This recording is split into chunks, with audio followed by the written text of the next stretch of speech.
দর্শক আমরা দেখছি বিশাল এক মিছিল নিয়ে আজকের এই সমাবেশে আমরা দেখতে পাচ্ছি ঢাকা মহানগর উত্তর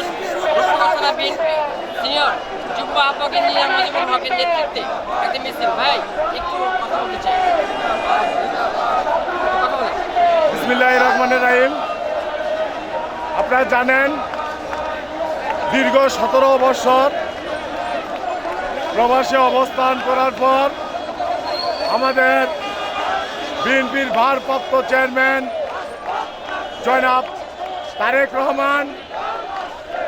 আজকে বাংলাদেশে স্বদেশ প্রত্যাবর্তন করছেন। এতে আজকে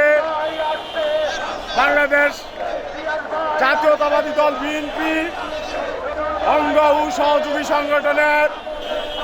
সকল নেতাকর্মী লক্ষ লক্ষ নেতাকর্মী আজ আনন্দিত এবং বিএনপির চেয়ারপারসন বিএনপির ভারপ্রাপ্ত চেয়ারম্যান জনাব তারেক রহমান বাংলাদেশে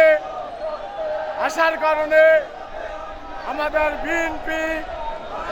আমাদের নেতাকর্মীরা এবং সাধারণ জনগণ সকলে আজ উজ্জীবিত এবং বিএনপি আরো শক্তিশালী হয়েছে এবং আমাদের ঢাকা মহানগর উত্তর বিএনপির সংগ্রামী আহ্বায়ক বাংলাদেশ জাতীয়তাবাদী দল বিএনপি ঢাকা 16 পল্লবী ও রূপনগর আসনের ধারের শীষের মনোনীত প্রার্থী জাতীয় ফুটবল দলের সাবেক অধিনায়ক বিএনপির চেয়ারপারসন দেশনেত্রী বেগম খালেদা জিয়া ভারপ্রাপ্ত চেয়ারম্যান জনাব তারেক রহমানের আস্থাভাজন স্নেহভাজন যার নেতৃত্বে ঢাকা মহানগর উত্তর বিএনপি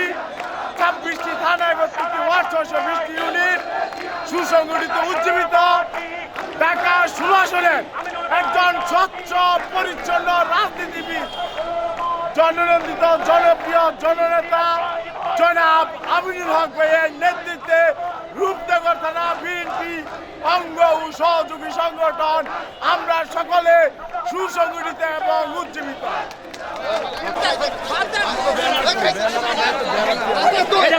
তোমরা